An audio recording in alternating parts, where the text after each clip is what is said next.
c'est vrai yàlla mooy rey peut-être pour répondre comment dirais-je non pas à Ardo sax. mais il ne peut pas répondre Ardo Fall. Ardo li mu wax yow sax. non donc xam nga lu tax wax loolu c'est vrai yàlla c'est vrai yàlla mooy rey. loolu laa gëm man. xam nga tax kaasu baygon bi coach naan. si seul Dieu tue. ba yóbbu ko sil xafaar. Benoît da koy naan ne cocc toog dee moo jotagul. li nga de oto bi la fel yow bañ na sayee dee na camion jaar na ci kaw nit ñu ne mi ngi convalescence parce que jotagul yàlla du bind ci fukk rey si juróom ak fu mu ko mën a jaaree donte sax ci coach dafa jóg léegi jël paaka jam ma ko ma wiccaxu ba sedd guy xam nga paaka nga ma jam ma sedd guy gor nañ nit jaasi mu wiccaxu te deewul kon dama gëm ne yàlla mooy rey ndax li rey ma sàmba ma dem ba mucc na ci bref. waaw mais les crimes et les suicides. dégguma. les crimes et les suicides. merci beaucoup. les crimes et les suicides. crime bi mooy li ma la wax sànq. les crimes et les suicides. bi ma jam yow ba ma dee. nit jam na c'est ce que demande Ardo Fall. les crimes et les suicides. maa ngi ñëw. maa ngi ñëw. pourtant tënk naa ko. yow mënoo ko poignard bi nga ma jam man. ba ma mujj sama borom. Ardo du sa morom. kii jël na paaka bu gën a gudd. jam ko keneen te deewu ca. dëgg la. suicide. moom laa la wax. vous n'avez pas d'argument. Benoît jël na comment dirais-je paquetu Nivaquine naan ko. mu yóbbu ko àllaaxira keneen jël ñaari paquet moom. mu ngi ci réanimation. non c'est pas la bonne question. Ardo Fall est en train de demander. les crimes et les suicides. donc li ma bëgg a wax mooy. waaw mais moom li ko neex la tontu. gis nga internet bi. dama ci gis. dama ci gis loo xam ne man daf ma tiital. li ma tiital mooy. te xëy na sax tendance bu bees la. xëy na sax ça touche tous les domaines. mais comme ni ma koy waxee xam naa su ma waxee tey ñu ne maa ngi attaqué jigéen ñi fekk non dama leen bëgg ba bu doon sama sago du ñu am benn tolof tolof. produit yi may gis man ñu koy jaay indiscipline bi nekk ci internet bi yaa ngi ci xaw ma yokk fes ñii ñi ngi ci yokk ween ñii ñi ngi ci xaw ma comment dirais-je non c'est des produits yoo xam ne suñ ko lëj ba tey ba ca biir d'après les petites informations yu ma di am bari na ci des produits cancérigènes. xeesal lay bëgg a wax. cancérigène moo tax effectivement barki démb bii soxna Mbodja toogee fii di méttitlu xale yi deewu ndaw gi ñu dee. bari melokaan bi ñuy dee. exactement. bokk na ci benn genre indiscipline boo xam ne li ma koy mën a tuddee mooy indiscipline sax à la limite esthétique. les causes. yàlla ko taxaloon mu dee moment boobu. oui prends-le comme ça. libre à toi. Ardo Fall. tout à te disant. tout à te disant. que la conscience est le meilleur juge. yàlla ko defar mu defar noonu mu dee. waaw kooku yow laa yow. non yaa ko expliqué léegi. waaw non bokkul ak li ma expliqué. si seul Dieu tue. bokkul ak li ma expliqué. comment expliquer bokkul ak li ma expliqué. encore une fois. mais li ma bëgg a wax mooy. gis nga suñu société. indiscipline bi nga xam ne moom lañ ci constaté. dama wax encore une fois que ne personne n'y gagne. ça c'est vrai. su boobaa ma doog a nag tarxiis nag dugg ci biir kër yi am na sax luñ ci laaloon semaine passée waaye man dama wax ne man Prospère je n'ai jamais dit que ni may defee la ñëpp war di defee wala ni may defee est la meilleure des méthodes non ndax doom di nga jur juróomi doom yàlla jox la ku nekk ak si jëppi sa juddu ba nit takk na soxna soxnaam nekk jigéenu wérul dencul 100 francs mu yàlla suturaal ko mu génn ci boobu débat soxnaam jëlaat beneen ëmb avant xale bay juddu mu nekk millionnaire lañ koy teralee sansam la moom noonu la caractère yi ci xale yi wutee moo tax amul man mënuma comprendre mu nekk un comportement unanime à tout le monde parce que ku nekk ak sa personnalité. kii damay woo xas yedd yaa ngi dégg mu nangul ma kii damay yedd damay fa am na koo xam ne damay xulli sama bët rek mu xam ne sama papa lii la wax am na koo xam ne encore une fois damay dem def ci coach ci 1 mois mu tàggat ma wàññeeku ñëw def short def sous-vêtement jàkkaarloog moom gis ci résultat donc man ma gëm ne comme niñ ko waxee indiscipline bi sociétale bi moom laa wax ci kër yi lay commencé ñëw ci mbedd mi daj la république personne n'y gagne nag ku ci yaakaar ne yaa ngi ci à l'abri ba jàpp ne effectivement lii kat defuma ci waxuma ci et j'en veux pour preuve bari na effectivement indiscipline bu ñu constaté ci convoyé ay nit jàpp jël dit yóbbu fële rong ci bii ronget ci bii yëpp bu la jarul yow directement wallahi azim doo toog weer déggoo sa mbokk mu de sa tante sa bàjjen sa nijaay sa cousin sa frère donte sax par alliance la wala sori na personne ne gagne en tout en signalant te xëy na foofu laay daanelee pour jox madame Diallo mu dugg ci mbokk téléspectateur si lañ bokk. On était moins peuplé ne peut pas être une raison dans une république qui se respecte ñun bi ñu nekkee xale Benoît la si bien dit SOADIB la woon c'était une société nationale dañ daan gis ñun ba wutal leen woy oto mbalit nee na nangam ki koy dawal nee na nangam tellement que dañ daan ils étaient assidus tey boo leen gisee tey balaa ngeen gisati yàllaa xam te comme boo génnee sa mbedd mi boo génnee sa mbalit déglu baax li may wax teg sa buntu kër nag yaa ngi ci dëkk bi nag yi seeni borom kenn du leen tudd dans cette république là kenn du leen tudd nag en commençant par moi tudduma leen de yaa ma dégg non waaw gàllaaj la kenn du leen tudd parce que boo tegee yow sa saako sa coog parce que tout temps sa saako borom oto mbalit bi day ñëw tey yaa ngi dégg borom mbalit bi dafay ñëw boo ko fa tegee yow xeef xippi balaa mooy yegg si nag yi tasaare nañ ko ci koñ bi loolu moo tax quelque part ñoo ñuy klaxonné bala ñuy dugg mais c'est pas une raison tu sais pourquoi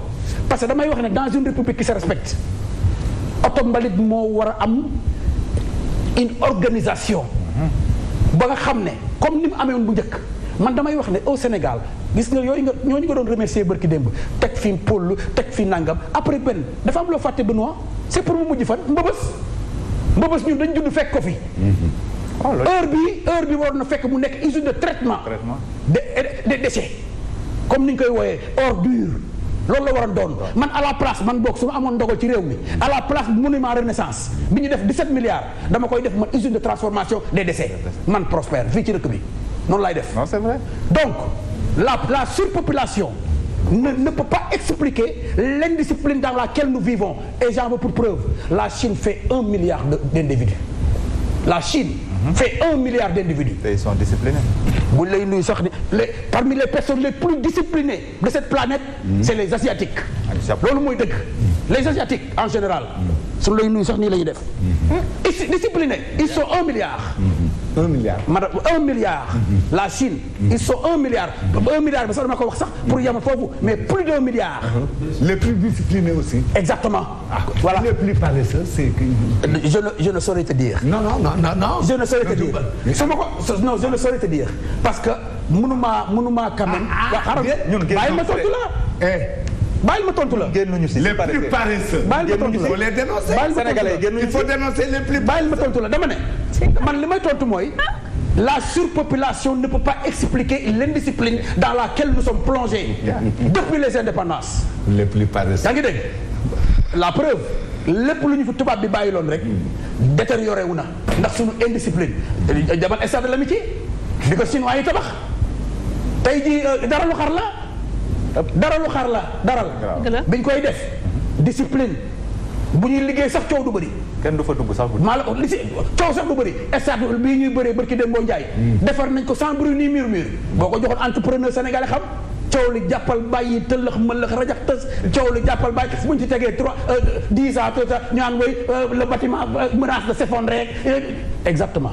Donc li ma gëm mooy encore une fois gis nga cette Afrique là Benoît suñ ko bëggee defar en général il faut que nous soyons sérieux nous Africains. Ça c'est vrai. On manque de sérieux criard. L'Afrique. Et pour résumer hein, s'il te plaît. gisuloo xam nga Benoît indiscipline fan la commencé si. ayca mën ngeen woote ah. fan la indiscipline commencé quand les bases électorales ont remplacé les diplômes dans cette république. Mais vous parlez de l'Afrique. Je parle du Sénégal plus particulièrement. Quand les bases électorales ont remplacé les diplômes dans ce pays ci lañ dugg ñun ci indiscipline boo xam ne dootu ci génn. gis nga ma jox la exemple gis nga régime président Wade ministres yi xam nga lan lañ doon wax rek pour nekk à l'abri de la d'une sanction dañuy wax naan conformément à la vision du président de la République phrase boobu doy na de. conformément à la vision du président de la République. rek tu es à l'abri de sanction wala dara parce que loolu yow mooy wane ne yow déggal nga ko. conformément à la vision du chef de l'État ñu bees ñoom xam nga lu ñuy wax pour bokk toujours dans la mouvance le président Macky Sall nous a instruit. kooku ci njëkk a taalal micro li mu lay njëkk a wax mooy le président Macky Sall nous a instruit. mais loolu ça suffit effectivement pour faire tout ce que tu veux. malheureusement nous vivons dans une indiscipline. mais thème bi du Macky Sall. dans une indiscipline que même je vais appeler Benoît viscéral. mais thème bi du Macky Sall. viscéral. c'est pas Macky Sall le thème. am na ay dëkku Afrique yu fi nekk nii donc boo ko fa defee dañ lay teg si yoon. ah si demal fi ñuy wax nu mu tudd. Rwanda. pourquoi ñu jël exemple. am na loo xam ne boo ko fa defee yow en tant que citoyen. pourquoi ñu jël exemple les pots cassés dafoo sax def ko. pourquoi ñu leen di jël exemple. donc moo tax may ne masla bi fii dafa bëri. ba ci bus yi sax ba ci bus yi doo fa duggee sax amatul xaalis tu prends ta carte tu le mets quelque part tu payes et puis tu prends ta carte. bus bi yóbbu la fa la bëgg dem. dama ne thème bi du Macky Sall. encore une fois. d'accord ñu lancer un peu téléphone bi mën ngeen woote à tout moment au 88 628 89 90. ñu jël téléspectateur bi njëkk. salaamaaleykum. oui bonsoir. allo salaamaaleykum. waaleykum salaam sëñ bi noo def. waaw Sophia maa ngi nuyu yéen ñëpp. ñu ngi lay fay di rafetlu seen émission bi waaye Alioune Suisse lay wootee. Suisse d'accord. et puis voilà di nuyu Père Mangone Benoît Prosper ak kii aussi suy Soxna Faye. ak coach aussi vraiment c'est thème intéressant et puis en général du ma dugg damay seetaan rek YouTube laa koy seetaan mais tey moom c'est tellement important que j'ai insisté pour passer quoi. c'est gentil. problème indiscipline en fait balaa nga koy xam je comprends parfaitement Benoît position parce que comme c'est quelqu'un dem na à l'étranger da ngay si ngay soog a gis mais bu Sénégal jóge au Sénégal c'est très difficile parce que l'indiscipline te paraît normal da koy tàmm tellement que dafay nekk lu normal ci yow. sànq kii bi mu wax mu joxe ci boutique da ngay dugg boutique xaar nit ñëw jaaral loxoom sa kanam alors que yow da ngay xaar. nga war a xaar sa tour jot. loolu benn la j'ai pris des notes am na par exemple exemple bi mu joxe sànq ne dans les années 70 boobu y avait pas l'exode rural dans les années 70 donc boobu la c'est pas une question de surpeuplement Prosper li mu wax sànq la Chine fait plus d'1 milliard et pourtant amuñu indiscipline bi ñuy wax noonu c'est parce qu'au Sénégal y a pas de sanction gis nga indiscipline fu mu law rek mooy que ne lu neex te dara du la ci fekk buur bi mbedd buur la lu nekk waaye lu neex waaye def fu ma ñëw sàmm sama cantine loolu c'est des autorités qui doivent prendre les mesures idoines ko loolu bañ a am ku def du jaarul yoon daar sa kaw loolu rek moo ko fi dindi am na beneen point bu ma gis Sénégal c'est xaw ma ndax indiscipline la wala manque yërmande c'est la position enceinte da ngay ñëw banque ñoom ñuy xaar kenn du leen bàyyi ñu jàll jigéenu biir da nga ko war a bàyyi bu jàll parce que kooku da nga yërmande gis nga boo yërëmul mala ak jigéenu biir moo doo nit c'est vrai pour man bàyyi ma nga comprendre ngeen da ngay ñëw banque taxaw di xaar pour jigéenu biir ñëw nga bëgg ko jaar ni ñu non doo ko bàyyi mu jaar parce que dafa war a xaar turam loolu c'est pas normal loolu ñàkk yërmande la kiiwu indiscipline la aussi xoolal gerte ba mu pare nga sànni sa oto ubbi sa fenêtre sànni ci biti loolu c'est pas normal camion poubelle bi ba na wax sànq man su ma ñëwee Sénégal effectivement da lay yee da ngay tiit bu klaxonné mën nga sax am crise cardiaque loolu c'est de l'indiscipline c'est pas normal stationnement fu neex waaye gaare da ngay topp taxi fu ko neex nga arrêté taxi c'est pas normal parce que dafa am ay question yoo xam ne fa nga war a dem boo bëggee yéeg taxi dëkk bu jaar yoon noonu lay doxee loolu mooy yoon léegi nag pour man li ko waral mooy fii ci dëkk yi nga xam ne amul indiscipline dañ leen koy dès le bas âge ñu nekkee école xale bu nekkee 3 ans dugg maternelle nga koy jàngal ne ko bu sa morom di wax da ngay demander parole balaa ngay jël kenn du dagg mag buy wax mu nekk mag mu nekk xale Père Mangone man c'est quelqu'un que j'apprécie beaucoup parce que dafa bëri xam-xam mais par exemple buy wax jug taxaw noonu c'est peut-être pour présenter des trucs wala peut-être ça rend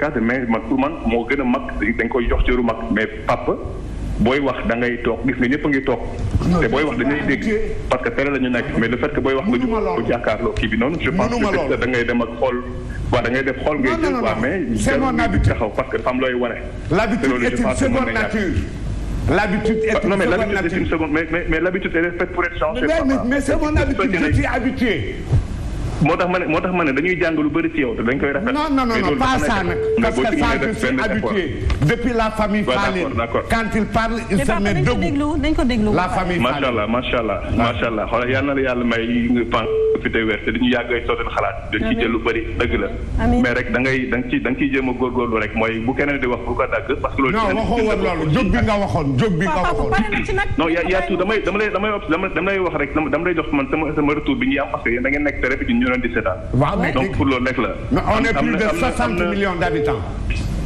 macha allah xoolal pour man bu ñu bëggee indiscipline dañ ci école yi dañ koy jàngale xale yi wax leen ne que ne bu traversé ci tali dafa am boo war a traversé nit du ñëw traversé ak rond point par exemple jubal parce que da ngay ñëw rek nu mu gën a gàtt rek comme xarit bu ñuy dox mu gën a gàtt rek ñoom ils prennent la puis bon pas xam nga loolu baaxul li ñu war a changer ci dëkk bi dafa bëri mais Prospère je pense moo ko wax ci kër yi lay jógee et puis moom la ñuy dem ci mu génn ba ci dugg ba ñu fekk le national ak dans tous les secteurs du pays mais indiscipline moom vraiment c'est un mal profond de la société sénégalaise. Parfaitement, te buñ ci waree jug je pense que ne voilà ñu jug ci dès le bas âge pour mën a am solution. jërëjëf merci donc di leen jaajëfal yéen ñëpp. jërëjëf merci à tous ces Sénégalais de l'extérieur ñu ngi dégg ñuy wax depuis tout à l'heure indiscipline. C'est un mot qui revient tout le temps mais est-ce qu'il n'est pas temps aussi de se poser la question par rapport à l'organisation de cette société muy société sénégalaise parce que dëkk bu amul ay règles.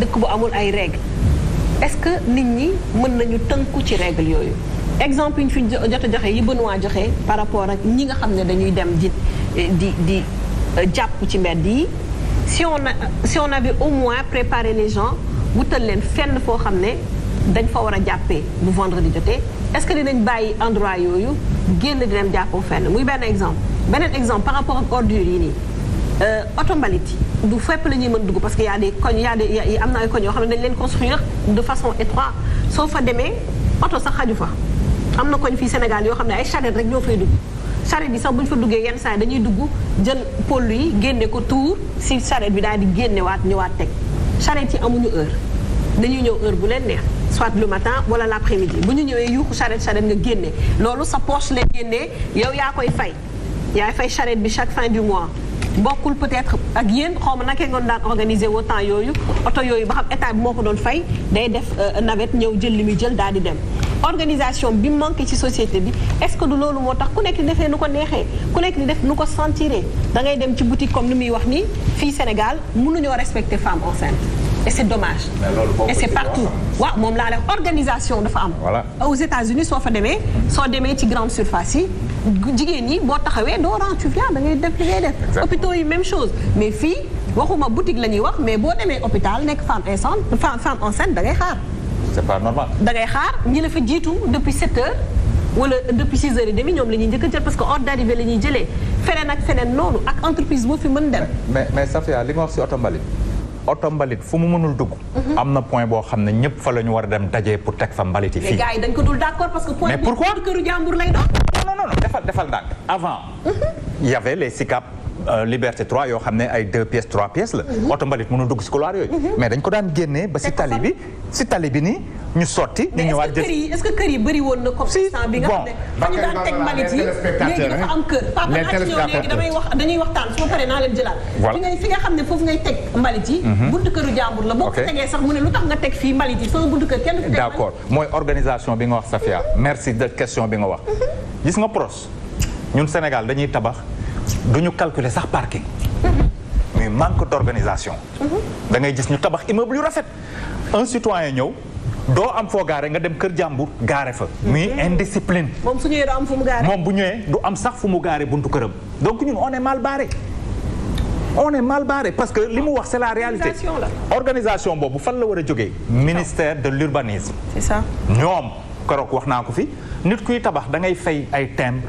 fay xaalis pour ñu may la autorisation buñ la mayee autorisation de construire ba pare nañ si dootuñu ñëwaat xool indiscipline bi nga xam ne sax kooku mi ngi koy def pour tabax parce que kooku mooy jël ay brigam teg si tali bi foo xam ne nit mënatu fa aw kooku mooy jël ay feeram tàllal ko sa oto ñëw yàq aw si muy yàq sa pneu des choses minimes yoo xam ne ñun mënuñu ko génn 21e siècle man ça me fait rire organisation rawul nga dem biir banque wala nga dem feneen di ñëw jël sa xaalis loo xam ne sañoo ko def si yenn dëkk yi. yaa ko moom. caissière bi ñëw di lay ne yor téléphone am allo Fatou wala ku góor waaw booy su ma loolu.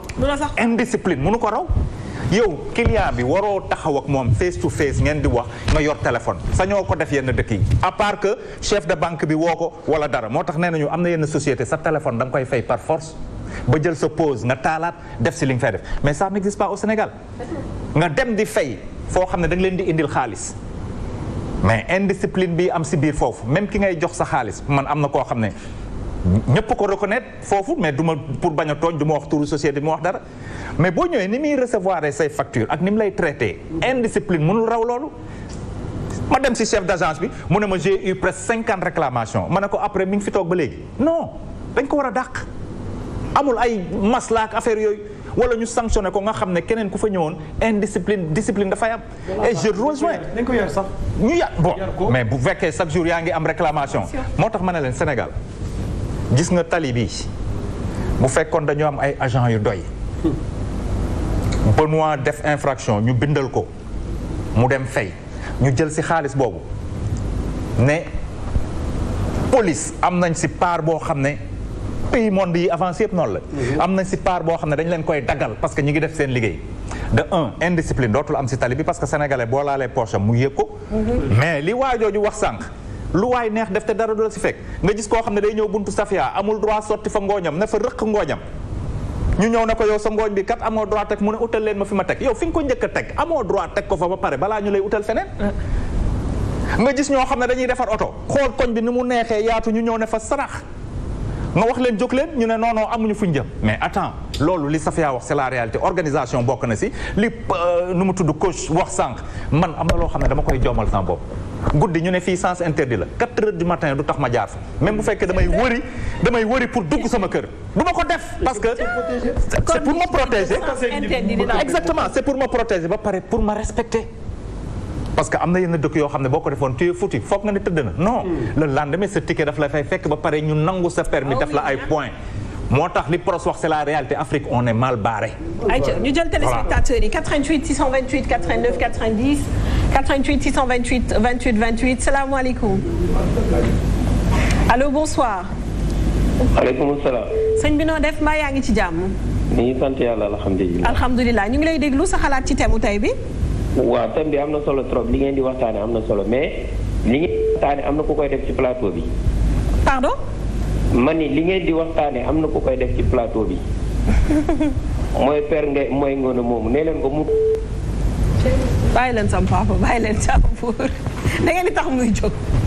ayca ñu jël keneen 88 628 non fan si la nag papa 88 628 89 90 88 628 28 28. salaamaaleykum allo. waaw ñu déglu tuuti Aminata oui. Sofia ñu ngi bu baax a baax. ñi sant yàlla. waaw yéen a ngi si jàmm baax alhamdulilah. ñi sant bu baax. waaw ñu ngi leen di gërëm ñun ñu toog ci plateau bi yëpp quoi Balla Gaye la dëkk maa si demandé la. d'accord d'accord Balla ñu ngi lay déglu. waaw di gërëm suñu père Mbaye Ngoné baax a baax a baax moom père bi ñu gërëm na di ko sant bu baax a baax alhamdulilah. jërëjëf. d'accord. yow rek la ñuy déglu. waaw man li ma bëggoon a wax dama bëggoon a participer tuuti rek parce que ñi di wax yow xale bu ndaw laa maa ngi am 94 laa. waaw. boo gisee man li ma gis ci sama jàngat bu ndaw maanaam indiscipliné bu fekkee dañ ko bëgg a jël rek maanaam jeunesse bi moom waxaale ma leen boo xoolee ñun personnel suñu comportement ñun jeunesse bi maanaam moo njëkk doy waar ci dëkk bi. mais loolu yëpp fi ñu ko gisee maanaam mooy ci parents yi nga xamante ne tey jii kilifa yoo xamante ni tey jii ñu ngi dox ci dëkk bi maanaam tey da ngay nekk jeune nekk xale bu ndaw maanaam nga gis sa moromu papa di def yoo xam ci dëkk bi nii maanaam après bu ko sa morom defee da nga naan voilà ñun jeunesse bi nii rek lañu mën a mel. parce que des fois yow na ngay doo comprendre même ci bus yi ci tata yi ci mbedd mi nag mag moo xamante ni sa moromu papa la wala mère boo xamante ni sa moromu yaay la di comporté woon noo xamante ni tey jii sa rongoñ day tuuru. tey jii maanaam ñun loolu moo revenir ci ñun jeunesse bi nga xamante ni maanaam pour ñu yaru dina difficile trop parce que dañoo complexe dañoo rëy. tey jii rëy bi ñu rëy mooy tey jii sa morom bu la saagaa ndey sax maanaam rëy nga ni boo faywul sax da nga koo wala aral ko mais mën nga ko jox yar ak tegit bi nga xamante ni mën nga bañ a fayu ba yu bëree bëri tey jii du rafet maanaam li ma mën a gàttal mooy li sama papa Prospère doon wax sànq rek dafa souligné lu am solo. maanaam am na ci loo xamante ne ñu jeune Sénégal bi ñun ñoo war a mën a yar suñu bopp. pour man nit bu fekkee am na âge yoo xam ne boo ci tolloo rek maanaam say parents yar bi ñu la yaroon. yow yaa war a dolli yar bopp. yar sa bopp mooy magum jëmm nga xam nga lu baax xam nga lu bon am na ci yoo xamante ne nag war nga koo jomm def. te jomm ak rus dafa am nag ñun dañuy rus waaye duñ jomm. dañuy rus ñun âge bi fi ñu toll nii mais duñ jomm mais ñun jeunesse Sénégal bi ñun nga xam ne tey jii ñoo war a yor réew mi ëllëg. billaahi wallaahi war nañoo defaraat suñu taxawaay bu baax a baax. ñun tey jii lu si bëri ñu ngi koy teg parents yi mais mën naa ne du ci parents yi xam nga lu tax du ci parents yi. parce que tey jii parents yi dañuy yar bu baax a baax. dañu war a def yëpp ñu def ko. ñu génnee ci mbedd bi ñun lu ñuy def ñun bokkut ak lu ñu suñu parents yi yaree. mooy waral tey jii yu bëri ngay dégg ne diw de def na nangam rek papa ji dégg ko wala yaay ji dégg ko tiit. parce que yare doomam. mais ñun tey jii ñun jeunesse bi ñun fi ñu toll nii billaahi wallaahi de war nañoo yar suñu bopp bu baax a baax ci domaine yu bëree bëri nag. respecté wuñ ñu wegguñu mag ñi mag ñi tamit joxatuñ seen boppu cër bay jox seen moroom doom cër maa ngi jéggal nag xale bu ndaw laa wax dëgg yàlla waruma wax di dugal ay mag ak yooyu mais société bi fi mu toll nii mag ñi am nañ ci part de responsabilité. parce que yu si bëri ci def parce que ñun ay xale lañ yu si bëri bu ñu koy def dañuy jàpp ne li mag ñi di def nii mooy yoon. dëgg la noo mën a demee baax na ndax yow doo yar sa baay.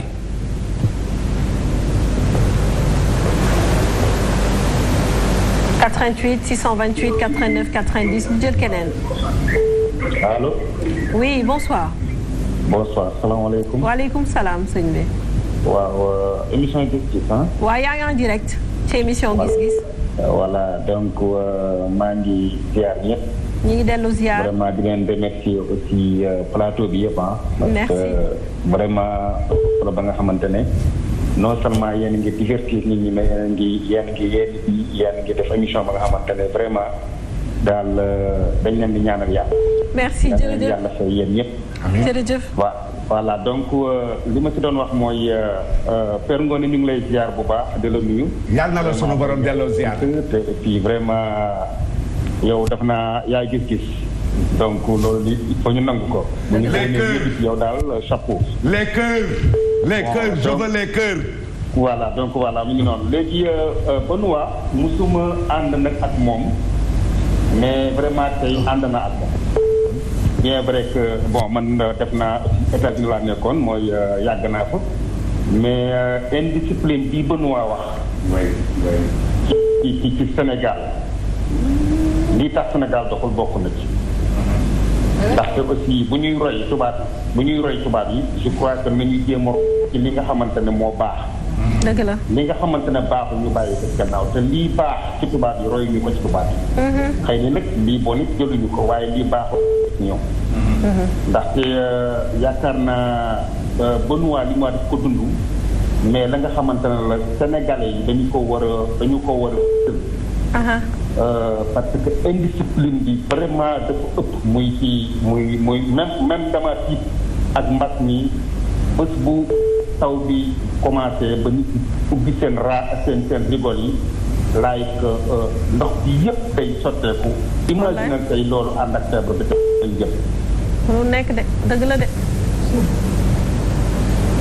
dëgg la de dem na ñu ngi ciy jégalu bu baax a baax jar na bàyyi xel nawet baa ngi dugg si te coronavirus bi mi ngi fi ba léegi tamit aussi yooyu yëpp bu ñu ko naree boole dafay nar a metti mais yàlla nañu ci yàlla musal. ayca kontaan waa c'est vrai ak travaux yi nga xam ne commencé nañ ko te yeggaleeguñu ko waa Père. nañ jël beneen téléspectateur say kër ngay xool noonu. ba xale yi doon rakkaat. waa jëlal téléphone yi. asalaamaaleykum. allo. waa sëñ bi. waaw. fooy wootee. waaw dama bëggoon a participer ci gis-gis. yaa ngi ci biir. allo oui. waaw salaamaaleykum. maaleykum salaam.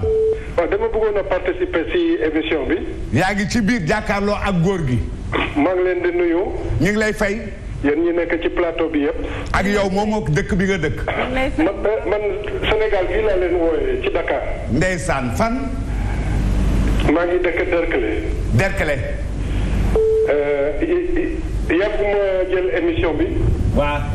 dama tombé ci intervention Benoît bi. waaw. ak intervention coach. waaw. teg ci. Prosper wala Aminta. waaw borom pan bu jaune bi. waaw. mu baal ma de parce que dama jàppul tur bi. waaw Prosper. man de li ma bëggoon a wax. ah. surtout mot indiscipline. ou discipline. Il y a le mot disciple. Disciple. Disciple mooy lan. mooy taalibe. mooy ku jàng ku yaru. ku ñu yar. déjà mot bi rek ci biir mot bi am na déjà signification. n'est-ce pas. L'animatrice de l'émission là dafa am question bu mu posé nee na naka la ñuy respecter ay règles yu amul. mais dama ko bëgg a xamal ne. dans une société règles yi yëpp du lu ñuy bind. am na ay règles yu ñuy bind am na yu ñu dul bind. n'est-ce pas. mënuñu voter ay loi pour interdire un chauffeur de camion de mbalit bu ñu duggee ci quartier bi di klaxonné ba ay màgget di tëb seen lal. déedéet kenn du ko voter assemblée de. parce que duñ ko def fan résidence. déedéet. li ñuy def ci suñu quartier yi duñ ko def fan résidence man j'ai été témoin à plusieurs reprises romb oto mbalit fan résidence di ñëw ba dawal ba ci buntu kër gi. ñu wàcc jël mbalit bi tuur ci oto bi continuer dem. kenn du dégg peep. dëgg la. dëgg la. Benoît lu mu wax tey moom bokk naa ci ñu ko tàccu tey. waaw tey moom tàccu naa Benoît. parce que indiscipline bi nekk ci dëkk bi. waaw. secteur par secteur secteur par secteur kenn mënu ko wax mënul jeex. ma laaj la tuuti. kenn mënu ko wax ba mu jeex c'est pas possible. ma laaj la tuuti. ah waaw. su fekkente ne oto mbalit bi du dugg Derklé. waaw. du dugg Liberté. waaw. du dugg Fann Ok. waaw. waa sareet bi takk sareetam daal di génn ñëw def ramassage dem tuur ko si dépotoir d'ordures yi kooku est-ce que war nañ koo mën a tere biir dëkk bi. waxuma la tere. dañ leen war a coach wax na ko su sànq. dañ leen a war a organiser. waaw. ba nga xam ne. waaw fu ñuy dugg ñu xam fu ñuy dugg. waaw ñu xam parce que lu mu wax dëgg la. am na ay borom saret yoo xam ne dañuy for mbalit. wala ay grava. dugg ci benn koñ. xam ne koñ bi kenn gisu leen. ñu tuur ko foofu dem. loolu am na. loolu am na on l'a perdu. ayca dafa mel dafa dem par rapport ak règles yi ça peut toujours ne pas venir de l'État et des choses qu'on signe par exemple à l'Assemblée nationale mais État bi dafa am organisation dafa am ay koñ. quartier bu nekk am na chef de quartier. te commune bu nekk day am maire. c'est une organisation ça dépend de ça maire bi lii ak lii mooy liggéeyam oto mbalit yi ñoo war a ñëw ci koñ bi telle heure la ñu bëgg mu ñëw koñ bi suñ ko xasee ba adopté c'est fini. jarul du lu ñu war a bind c'est-à-dire lu ñu war a établir la ne jëppal Derklé à 15h ak à 10h oto mbalit bi dafay jaar population Derklé yëpp dañuy xam ne qu'à 10h oto mbalit bi day jaar. à 9h et quelques dañuy génne seen mbalit yow dëkk yi nga nekk yenn saa ay 5h du matin la ñuy jël mbalit. te pourtant guddi gi balaa ngay tëdd di nga génne sa mbalit. parce que xam nga ni dañ koy jël si. te li ngay wax nii. yow voiture doo gis mukk ay déchets voiture si tali bi de. waaw parce que dañ leen imposer. ay sac si suuf ñu def ko si. voilà. mais ñun sañu côté maire bi imposé wuñu ko. donc li mu wax c'est vrai organisation mun na jógee foofu nga xam ne indiscipline bi dina wàññeeku. ay ci ñu jël keneen 88 628 89 90. Papa Jëla. allo. allo salaamaaleykum. aleykum salaam sang bi. waaw ñu ngi ziar Père Mbaye Ngone. Fall. allo ñu ngi en direct. waaw waaw. Mohamed maa ngi woote Ouest Foire. est-ce que Mohamed. maa ngi woote Ouest Foire. waaw dëgg la Mohamed la tudd mi ngi wootee Ouest Foire. maa ngi nuyu waa plateau bi yëpp waa Kif. ñu ngi lay fay bu baax a baax. vraiment Sofia Diatta di kontaan ci yéen. merci beaucoup ñëpp ak ni ngeen di doxalee émission bi. jërëjëf. di kontaan ci Prosper. ak keneen ki xuloo waale Père Mbaye Ngone. Benoît. waaw Benoît. waa Sénégal moom vraiment indiscipliné bi moom dafa yaatu trop sama xalaat. am na fi de. sama gis-gis laa doon wax ci bi. ah foo ko gën a gisee nag. maanaam indiscipliné bi dafa yaatu. allo. waaw allo ñu ngi lay dégg. yow rek la ñuy dégg. indiscipliné bi ma ne dafa yaatu trop ci Sénégal. ma ne yow ci gan fànn nga gën a wéeru. man fànn ma gis surtout ci côté première mooy oto mbalit yi déjà. oto mbalit yi maanaam ni ñuy klaxonné. nga xam ne même bu fekkee malade bi mu ngi tëdd sax dina ko déranger. waaye nag sunu klaxon loolu indiscipliné la pour man. waaye sunu klaxonné wutit jeeg ba nekk ca këram di rosi du ko dégg. waaw am na ay point de collecte dañu war a génne mbalit ci teg ko foofu moo gën klaxon. waaw su beneen bi mooy pour man Sénégal. mag ñi ñoo gën a indiscipliné xale. ah lu mag ñi doon ci oto mbalit. lu mag ñi doon ci oto mbalit sëñ bi. beneen bi li ma jàpp mooy mag ñi ci boppam ñoo gën a indiscipliné xale yi. ma ne lu mag ñi doon ci oto mbalit buy klaxonné. ndax boo xoolee exemple bi gën a ndaw rek yéen par exemple seen plateau bi noonu. waaw seen plateau bi noonu. waaw. yow yaa ci gën a nekk mag. waaw mais maa ci gën a indi. 1 2 3 nga jóg taxaw loolu yëpp loolu kenn xamul lu muy niroon. c'est parce que daf maa leer ne damaa gëm sama bopp. te kenn du la wax dara parce que mag nga. déedéet damaa gëm sama bopp. doo gëm sa bopp mag la. ma damaa gëm sama bopp. ba pare yéen ba ku woote te lu muy wax bu leen neexul rek ngeen coupé ko. déet bu ci boole keneen man ngay waxal.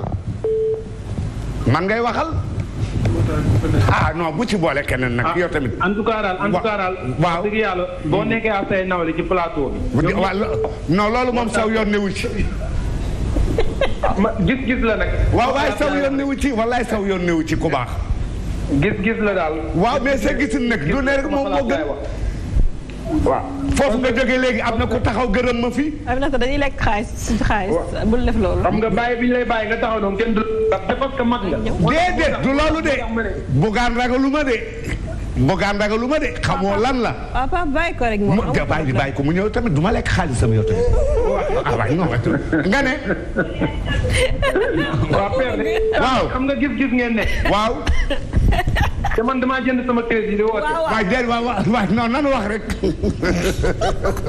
yow dama laa soxla. ay Père Mbaye Ngoné. allo. waaw dama bàyyi ma wax. ah kay noppi naa.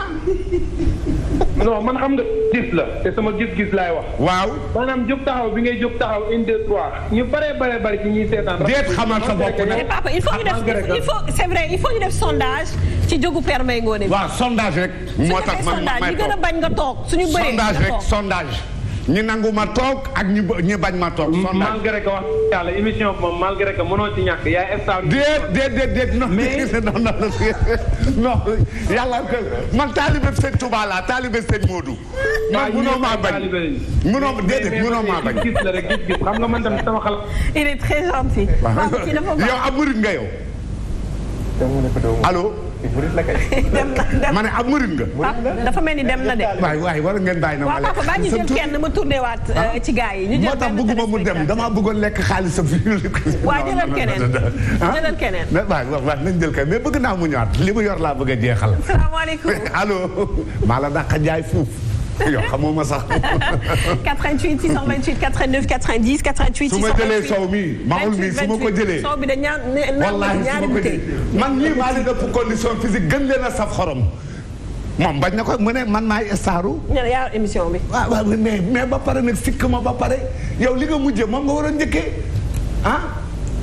yow. waa jëlal kii waa du gàtt. allo. salaamaaleykum. aleykum salaam sang bi. mais. Père Mbaye Ngoné. Fall. Serigne Cheikh Ahmadou Mbacké Gelongal. Serigne Cheikh. Ahmadou Mbacké Gelongal. Balaye sa buri jërëjëf. leer nañu la baax. jërëjëf Balaye sa. léegi li ma bëgg mooy sa numéro téléphone rek ngeen baaxee ma ko pour man dinaa la woo ñu waxtaan. man sama numéro téléphone. waa Régie daan ko jox léegi. duñ ko jox jëlal. waaw. nëbbatu bu ma nëbbatu Mbacké. Serigne Cheikh Mbacké Gelongal. jox ko gaaw balaa nëbbatuma la jëlal 408. 408 waaw. 75. 75. 13. 13. waaw 77 la. waaw 77 taalibe sëñ Modou Habib Mbacké bi. sëñ Modou Habib moom sama doomu ndey la xam nga loolu. foo dëkk Kàbb Gay. maa ngi dëkk Jumoy. est-ce que Jumoy Gay waaw. sëñ Modou Gueye waaw ak Caxaw. waaw Modou Gueye jëm mooy. waaw jëm mooy taxaw. mooy jëm sama ndey. est-ce que soxna Maguette Gueye. sëñ Mahmoudane Mbacke. waaw mbokki sëñ Abdoul Hadi. waaw maa ngi lay waaw maa ngi lay nuyu di la ziare. maa ngi lay ñaanal nga gudd fan lool ci barke borom Tuubaa. amiin sëñ bokk waaw léegi xaaral damay nuyu soxna Sophie Diatta moomu. maa ngi lay fay sang bi. waaw jërëjëf di nuyu benn waa di nuyu Coach. ñu ngi lay fay gis nga murid bi. di nuyu soxna borom kat bi ba. Aminta Gaye Aminta waa ju baax. soxna Aminta. soxna Aminta Faye. ab lébu la ak a baax. Prosper. waaw Prosper ñu baax. yàlla defal leen jàmm. amiin balaay sa buri amiin. yàlla def leen jàmm waaye lii yëpp nag waxtaan rek la yéen a ko bokk. ñu ngi defar lu baax waaye xam nga loolu ngeen wax ci indiscipline. nit bu yaroo loolu desu ko yeddee. jërë ngeen maa ngi leen ziare ñëpp. jërëjëf balaay sa buri. waaye xam nga wul ci li ñuy wax indiscipline. mbir yooyu ngeen di wax muy oto mbalit bi fi mu toll nii. léeg-léeg gis nga oto mbalit boo xam ne day jël si ordi waaye bu doxee à 20 mètres la nga koy xëpp mu ëppaat la nga koy jëlee kooku amul sens. dëgg la de. waaw yu mel noonu nga xam ne daal thème bi am na solo di leen ko waxtaanee ndax ñun ñëpp lay jariñ. dëgg la Balaye sa buri. yàlla leen fi yàlla bàyyi te yàlla def leen taw feex. jërëjëf Balaye sa buri. waaw sëñ Père moom ngoone nag da nga xam ne yow ñëpp yow la ñuy àndal ndax yaay forom émission bi del encaissé. ñun ñëpp moom lañ bëgg. dégg nga. damay encaissé waaw. jërëjëf. jërëjëf Mbacke. jërëjëf Balaye sa buri. Papa S bi mën ngaa toog. jërëjëf Balaye sa buri. nee na nga toog. waa sang bi rek ko mën. voilà.